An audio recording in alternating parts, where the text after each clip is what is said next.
Welcome to the cave. Welcome to the in-between space between thought and decision. I am Reggie D. White, writer, actor, director. We know why you are here. The world has fallen apart in glorious and unpredictable ways. Then after the fall, you came here, seeking splice, seeking calm, seeking ideas, seeking yourself. We unfortunately have no answers for you, but what we do have are options. Wisdom from the past, a glance at potential futures. I offer you the gift of possibility, and with that gift I offer you the entire world. You are welcome here.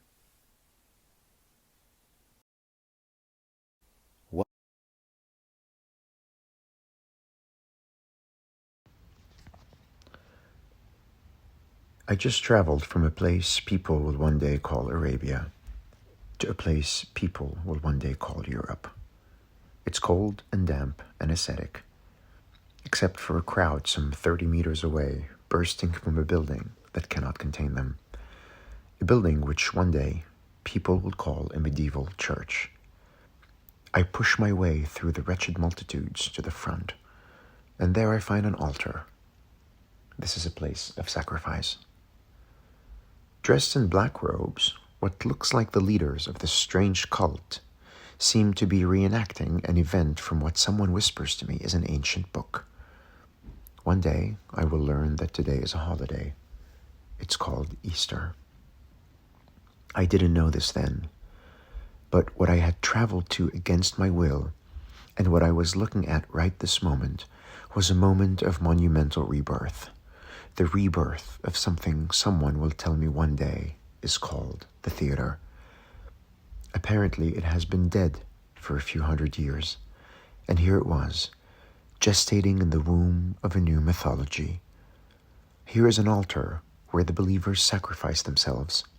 One day we will call them actors, and here are the multitudes watching, in intransigent belief. One day we will call them an audience. Today they pay with faith. One day they will pay with currency. And here is a moment that will remind us that our dead will always rise again, as long as we have imagination.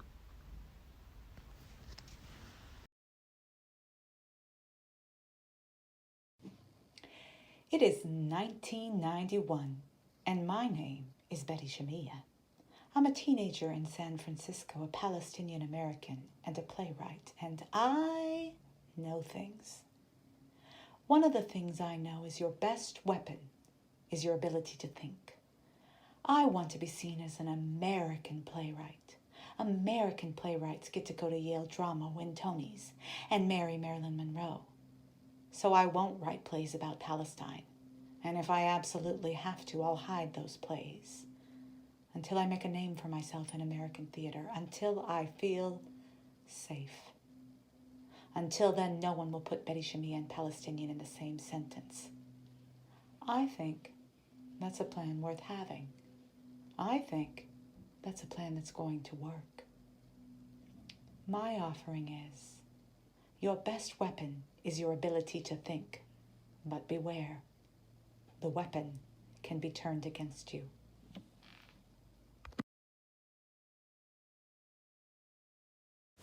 Hello, this is Abdullah, a playwright, dramaturg, and theater maker based in Damascus. What a special day, January 1st, 2001. We made it and we moved easily to a new millennium. And theater is still one of the few miracles in our life, particularly witnessing how a word transforms into an act, and then observing the impossible meaning of silence. And after that, meeting the audience in person. Keep enjoying this. Hopefully, in 20 years, we will have more of these meetings. We will have more of witnessing these miracles, and of course, in person.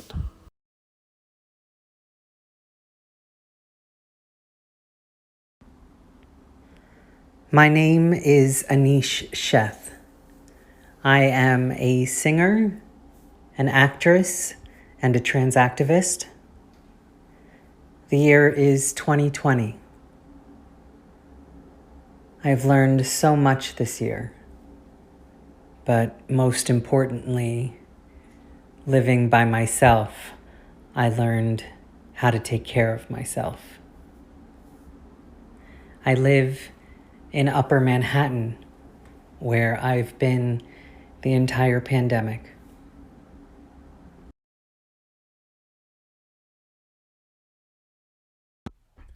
Hi, this is Clint Ramos, and I am a designer and producer in New York City, the traditional homelands of the Lenape people. I'm speaking from the present moment, November 2021. Theaters have reopened and live performances have come back from the plague. We are gathering again. The rush of announcements is dizzying, and everyone is madly trying to secure their place and their slice of the pie. There is a lot of excitement at the possibility of the restoration of a way of life. A way of life that during the pandemic we all agreed needed reform. We have come up with cogent questions to ask ourselves. And while I am seeing true, tangible efforts to address the oppressive parts of our practice, I am also seeing willful efforts to avoid those questions in exchange of an idea of what that restoration ought to look like. Gathering, again, is complex and tangled. We have been forever changed. We now, at this present moment, are at our most human selves. Let's acknowledge that loudly, and let's choose to do it because of our humanity, not in spite of it.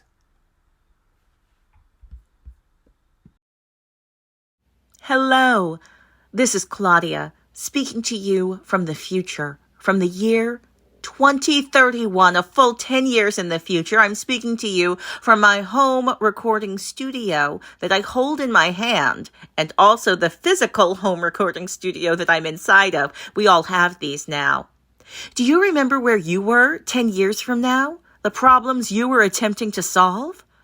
Let me make you this offering. Close your eyes. Think about those problems. Now put them down. Today, you have been worrying about many of the same things. 10 years from now, you will be also working on the same fundamental problems of life and how we all survive this. Here's the good news.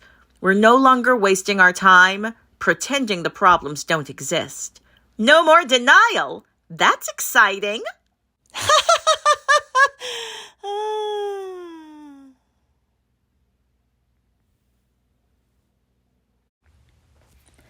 It is 2051.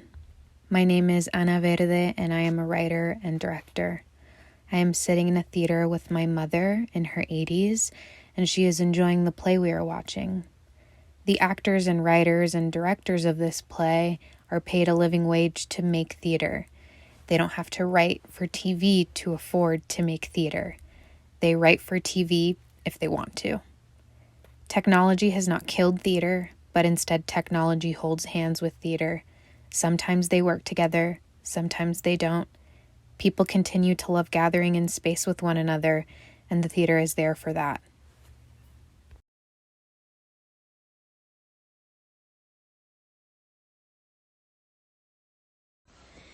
Everyone cares about the water here. The plants are abundant. It's gone wild here. The evolution theater, music, story, embedded, calm in the modality of the world. It can be seen and felt by an old light circle. All living bequeathed ancestors who have helped shape this way, being forgive stories to the wind with hidden messages so they could be saved. How you love stories and give them gifts to relatives, to the four, the wind, the rooted, the fin, from earth to sky again. Hello. My name is Mary Kathryn Nagle. I am a citizen of the Cherokee Nation, and I'm speaking to you from the Washington, D.C. area, the ancestral homelands of the Piscataway Nation. Thank you for joining us on this journey. Together, we have journeyed from past to present, present to past, and back again. We have heard the voices of our relatives, and we have experienced their fear, their joys, their longing, their storytelling, and their healing. Our journey is not yet complete, but we move forward together, and we understand that the past isn't something behind us. We carry it with us. It's how we move forward together, no matter what we've been through and no matter where we're headed. Blessings, relatives. Blessings.